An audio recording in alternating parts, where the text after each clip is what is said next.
दशक में हिंदी सिनेमा से जुड़ा एक ऐसा चेहरा जिसे देखकर इंडिया के आधे से ज्यादा के लड़कों के दिलों से आवाज यही आई कि एक लड़की को देखा तो ऐसा लगा।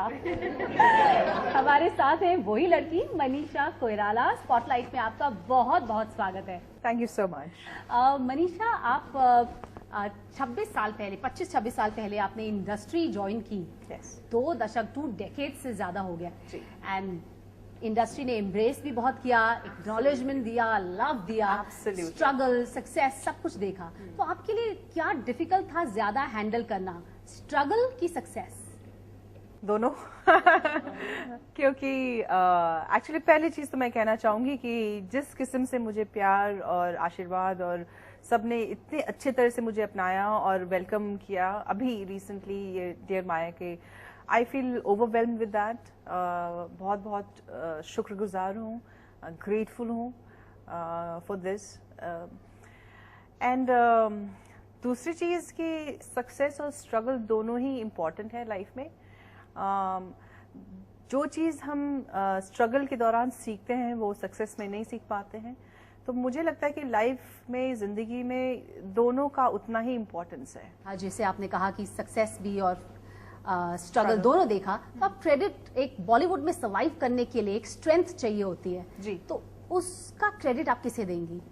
स्ट्रेंथ देखिए हम सभी के अंदर होती है और जिसको मैं ये मानती हूँ कि दूसरों का प्रभाव, दूसरों का आशीर्वाद, दूसरों का सहायता और सपोर्ट तो चाहिए, लेकिन आत्मविश्वास जो है वो हम सब के अंदर होना है और उसको हम लोग एक्चुअली एक रिसोर्स की तरह यूज कर सकते हैं। जी जी।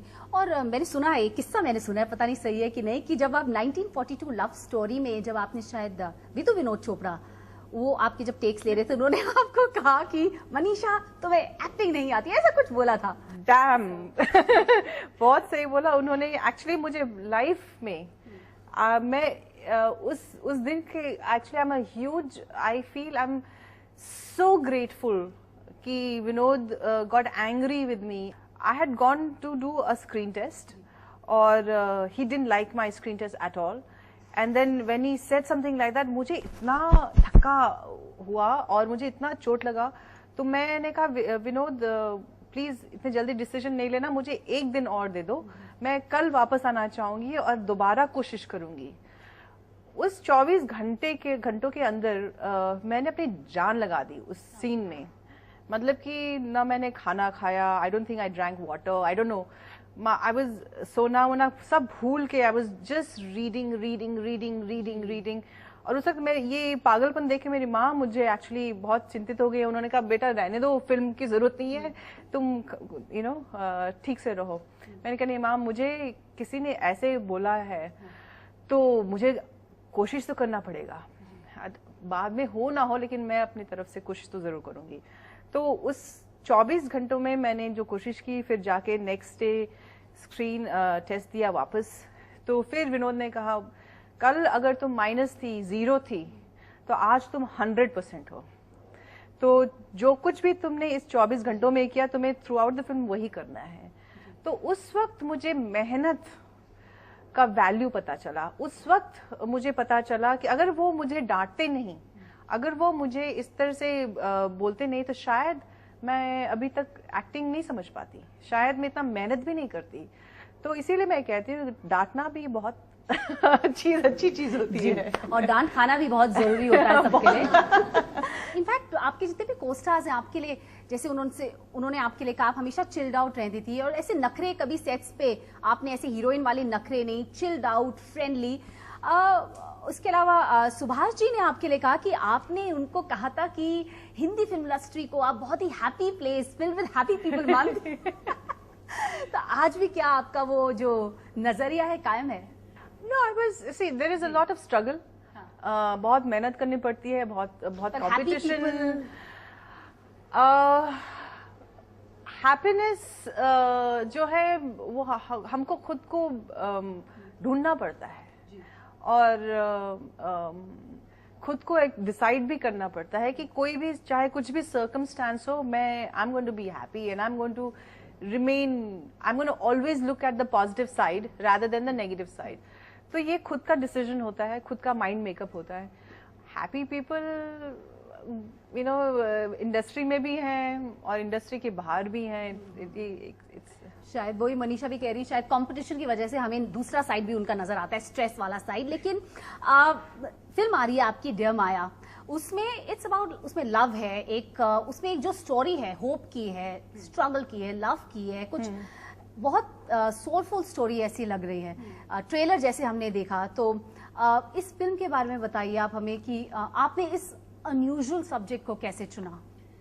फर्स्ट ऑफ ऑल मैं क्रेडिट देना चाहूंगी सुनैना भटनागर, जो इस फिल्म की राइटर और डायरेक्टर हैं। उन्होंने बहुत ही उम्दा, बहुत ही अच्छा स्क्रिप्ट लिखा, और जब जैसे ही मैंने पढ़ा और मैंने फिर कहा कि मैं डायरेक्टर से मिलना चाहूंगी, तो जब मैं उनसे मिली तो मुझे मालूम पड़ गया था कि she has a heart in the right place, because जिस किस्म के unit she wanted to bring in for the project, the kind of vision that she had for this project, तो उससे लग गया था कि ये फिल्म जरूर अच्छा बनाने की कोशिश करेंगी, और her intentions was right. That's why I did this film. यहाँ पे इनफैक्ट हमारे यंग फ्रेंड्स भी हैं, ऑडियंस भी हैं। आप इस फिल्म से जुड़े, आपके कुछ लोगों के बड़े अच्छे सवाल थे, कौन क्या पूछना चाहेगा यहाँ पे? हेलो मैम, ईशा यो। मैम मेरा ये सवाल है कि आपके जो पेरेंट्स थे, या आपके फादर स्पेसिफिकली बोला जाए, कि आपके फादर पॉलिटिक्स से थे, तो आपने कभी चाहा नहीं कि आप भी पॉलिटिक्स में जाए, या आप भी चाहते हो कि आप जाना चाहोगे अभी? नहीं, मैं पॉलिटिक्स से दूरी रहना चाहूंगी। मैं एक आर्टिस्ट हूँ और एक क्रिएटिव फील्ड में मेरा वो है, तो मेरा इंटरेस्ट इसी में है। पॉलिटिक्स से दूर रहूंगी। घर में डिबेट वगैरह होता रहता है, वो अलग है। जी, आप क्या पूछना चाहेंगे? मैडम सबसे पहले तो मैं ये कहूँगा कि मैं आपका बहुत बड़ा फ़ैन हूँ, बहुत बड़ा। और मेरा सवाल ये है मैडम कि मैंने आपका ट्रेलर देखा है, उसमें 2 कॉलेज गर्ल्स रहती हैं, आपको चिट्ठियाँ देती हैं, I mean, आपको बेवकूफ़ बनाती हैं और आप इम्प्रेस हो जाते हो। तो मैं ये कहना चाहूँगा कि आपको रियल लाइफ में किसी ने ऐसा इम्प्रेस किया है क्या? ऐसा बेवकूफ बनाया है क्या? That is real question. ऐसी चिट्ठियाँ देगा। बोलिए, दिल खोल के बोलिए। काफी बन गई हूँ, 2-3 बार काफी मैं बन गई हूँ। तो मतलब कि दोस्तों ने, यारों ने काफी उल्लू तो बनाया मुझे सेट्स में, उसमें, और मैंने भी उसका बदला लिया है जरूर। हाँ मैडम, मैं एक बात और भी कहना चाहूँगा कि आप अभी भी इतनी क्यूट और ब्यूटीफुल दिखते हो, इसका राज क्या है, आप बता सकते हैं? अरे वाह, thank you so much for a good compliment. बस आई एम हैप्पी पर्सन, और अपने आप को खुश रखती हूँ, अपने आप को you know I try and do what is correct for my health. और कोई हमारे यंग फ्रेंड यहाँ पे कुछ पूछना चाहेंगे? जी हाँ, आप बताइए। हेलो मैम, मैं पहले बात बोलना चाहूंगा, मेरे घर वालों को सब में, और मेरी भी फेवरेट महाराजा फिल्म है। रियली? हाँ मैम, बेस्टलिंग वो वेल वाला सीन था जब आप कूदती हो, और वो मंकी वाला।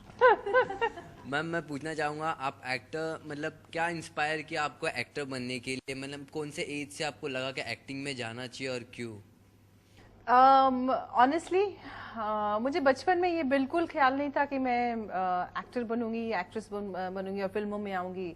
हालांकि मैं क्लासिकल डांस मैंने बचपन से सीखा हुआ था, और थोड़ा बहुत मुझे थिएटर में इंटरेस्ट हो गया था। स्कूल में मेरी जो एक टीचर थी, उन्होंने कह दिया था कि तुम्हारे आवाज़ बहुत अच्छी है, तो थिएटर प्ले किया करो, तो वो करती थी मैं। बट फिल्मों का मुझे ऐसा कुछ मालूम नहीं था, कुछ आइडिया नहीं था। ऐसे ही मेरे मामा ने एक फोटोग्राफ ले लिया था और मुझे एड फिल्म में लिया। उसके बाद मैंने फिर नेपाली फिल्म की। फिर नेपाली फिल्म के दौरान मुझे लगा कि मुझे हिंदी फिल्म में करना चाहिए, तो मैं बॉम्बे आके फिर ऐसे शुरू किया। एक के बाद होता गया, लेकिन उससे पहले मैंने कुछ ऐसा नहीं सोचा था। Thank you. और पर मनीषा, हमने देखा आपने जैसे हिंदी फिल्मों में आपने एकदम career defining, cinema defining directors के साथ काम किया है। मणि रत्नम, शेखर कपूर, विदु विनोद चोपड़ा, संजय लीला बंसाली।